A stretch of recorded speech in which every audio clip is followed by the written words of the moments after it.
Hey guys, welcome back to another helpful video of Quick Guide. And in this video, I'm going to show you how to edit reminder into your Slack.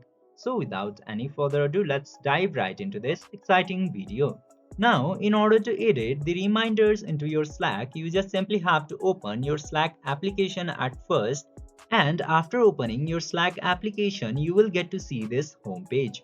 Now, into here, you just simply have to tap into this later option and you can see all of your reminders into this page. Now, as you can see here, I have this reminder into here. Now you just simply have to tap into this edit reminder option, and from here you can easily edit reminder. You can also choose this custom option to customize the time. By following this very easy step, you can easily edit your reminder in Slack. I hope this video was helpful for you. If yes, don't forget to like, share and subscribe to the channel to never miss another update. Thank you for watching the video.